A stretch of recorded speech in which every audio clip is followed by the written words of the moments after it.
অনেকে কষ্ট সহ্য করতে না পেরে সুইসাইড করে। যে সুইসাইড করে, বিষ খায়, ঘুমের ওষুধ খায়, কিংবা অন্যান্য পথ অ্যাপ্লাই করে, যখন ফাঁসিতে সে ঝুলে যায়, ফাঁসির মাধ্যমে সুইসাইড করতে গেলে তার আবেগটা, তার কষ্টটা যখন তার ভিতরে আউট অফ কন্ট্রোল শয়তানে বানিয়ে ফেলে, সে আউট অফ কন্ট্রোল হয়ে যায়, তখন সে নিজের হাতে দড়ি বাঁধে, তখন কিন্তু সেন্স কাজ করে না। যখন সে এটাকে রাউন্ড করে তখন সেন্স কাজ করে না। যখন সে ঝুলাই দেয়, গলার মধ্যে লাগায়, তখনও সেন্স কাজ করে না।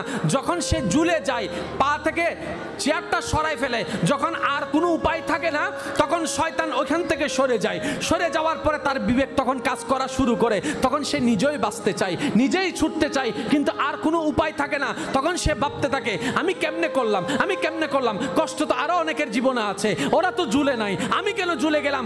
এই জন্য ভাইয়েরা, শয়তান থেকে সবসময় সাবধান থাকতে হবে। তাকে কখনো লাই দেওয়া যাবে না, পাত্তা দেওয়া যাবে না। সে আসার আগে রাস্তাটা বন্ধ করে দিতে হবে। এটাই হচ্ছে ইমানদারের কর্তব্য।